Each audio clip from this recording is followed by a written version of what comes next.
मैं बहरिया टाउन के बानी मलिक रियाज से माजरत एक पाकिस्तानी की हैसियत से उस वक्त कर रहा हूँ जब मैंने उन्हें और उनके साहबजादे अली रियाज को दुबई के शयूख के साथ दुबई साउथ के नाम से एक नया बड़ा और जदीद शहर बनाने का मुआहदा करते हुए देखा है। ये शहर दुनिया के बड़े अल मखतूम एयरपोर्ट के पास बसाया जा रहा है, जो न्यूज़ रिपोर्ट्स के मुताबिक तालीम, सेहत और इंफ्रास्ट्रक्चर के हवाले से भी मिसाली होगा। मैं ये माजरत इसलिए कर रहा हूँ कि हम पाकिस्तानी अपने उस शख्स से नफरत करते हैं जिसे हम कुछ नया और कुछ अलग करते, कोई कामयाबी हासिल करते हुए देखते हैं।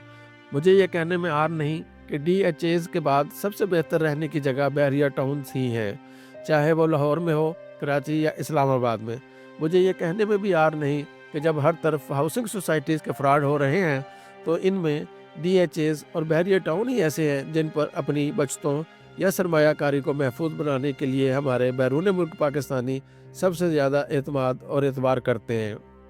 मैं जब भी बहरिया टाउन में जाता हूँ तो उसकी तारीफ़ करता हूँ। मुझे लाहौर के बहरिया टाउन में डिज़ाइनिंग के लिए बनी हुई गायें और भैंसें अच्छी नहीं लगती, मगर बहुत सारे ऐसे भी होंगे जिनको अच्छी लगती होंगी।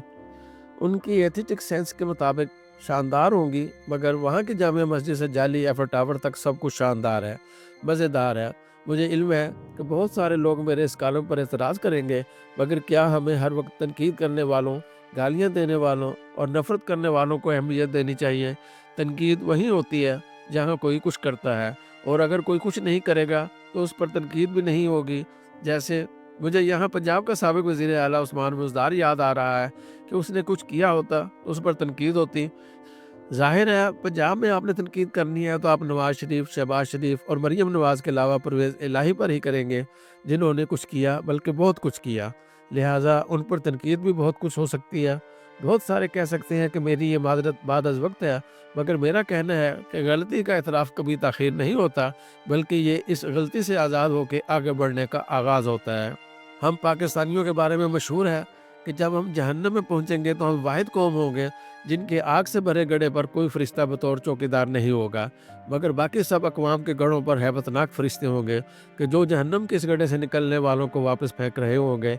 हम पर इसलिए कोई मुकर्रर नहीं होगा क्योंकि हम पाकिस्तानी अपना अपना अजाब झीलते हुए साथ में हर उस पाकिस्तानी की टांग खींचने में मसरूफ़ होंगे जो बाहर निकलने की कोशिश कर रहा होगा।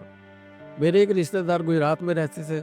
वो गुजरात के मरकज़ में वाक़या एक मशहूर बर्गर शॉप हो या GT रोड पर वाक़या मियाँ जी की दाल वाला रेस्टोरेंट, उन सब का बाइकआउट किए हुए थे, क्योंकि उनके मुताबिक ये लोग उनके सामने ही ढाबे बनाकर बैठे थे और लोगों को लूट लूट कर अमीर और कामयाब हो गए। खैर, मैं इन्हें एक दिन मियाँ जी की दाल खिलाने के लिए ले गया और साथ में मलाई का प्याला भी मंगवा लिया, जो उन्होंने तंदूरी पराठे के साथ बहुत चस्के ले लेकर खाया। मैंने इस किस्म की बातें मुल्क की मारूफ कारोबारी शख्सियत मियाँ आमिर महमूद के बारे में भी बार बार सुनी कि वो तो मोटरसाइकिल पर घूमा करते थे और आज वो अरबपति हैं। तो भाई एतराज़ कैसा, तुम भी हो सकते हो तो हो जाओ, क्यों नहीं होते?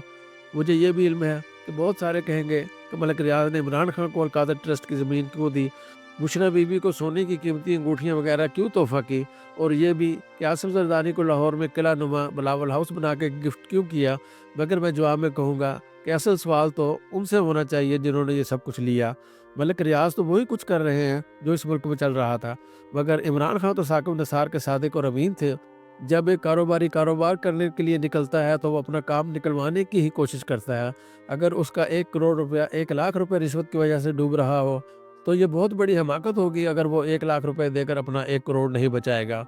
असल सवाल तो उनसे होना चाहिए जिनका फ़र्ज़ है कि वो 1 लाख रुपए रिश्वत ना लेने दें। पूरी दुनिया में हर बिजनेसमैन टैक्स चोरी करने की कोशिश करता है और इसके लिए बड़े बड़े कारपोरेट लायर्स उसकी मदद करते हैं, और जवाब में ये रियासत की जिम्मेदारी होती है कि वो इस चोरी को रोके। वो कारोबार को नहीं रोकते बल्कि चोरी को रोकते हैं। इसकी सादा मिसाल ये है कि जब आपके नाखून बढ़ते हैं तो आप बड़े हुए नाखून काटते हैं, उंगलियां ही नहीं काट देते। ये भी कहा जाता है कि बहरिया वगैरह लोगों की ज़मीनें ले लेते हैं, लेकिन अगर आप इस एतराज़ को मान लें तो फिर कोई सड़क बने और ना ही नई हाउसिंग स्कीम। बाकी रह गए ज़मीनों के तनाज़ात, इस पर किसी हाउसिंग स्कीम वाले की क्या बात करें। हमारे सिविल कोर्ट्स भाइयों के भाइयों से मुकदमात से भरी पड़ी हैं। मेरी माजरत मेरे अफसोस से जुड़ी हुई है कि अब मलिक रियाज और उनकी कंपनी की तवज्जो पाकिस्तान को बनाने और संवारने पर नहीं होगी, बल्कि वो अपनी तवज्जो और सरमाया दुबई को बनाने और संवारने पर खर्च कर देंगे। आपने मलिक रियाज को पाकिस्तान में कारोबार करने से रोका, उस पर हमले किए तो वो दुबई चले गए। اس میں شروع میں ملک ریاض کا کچھ نقصان ہوا ہوگا، مگر اصل نقصان تو پاکستان کا ہو گیا، اور اس نقصان کو پاکستان سے محبت کرنے والے ہی سمجھ سکتے ہیں۔ وہ لوگ جو چاہتے ہیں کہ پاکستان بنے اور سنورے، کوئی تو دیکھے کہ اچھرے، شاہدرے اور بحریہ ٹون میں کیا فرق ہے۔ اگر کسی کو پھر بھی اس پر اعتراض ہے تو اس پر لازم ہے کہ وہ اس سے بہتر اسکیم بنا کے دکھائے۔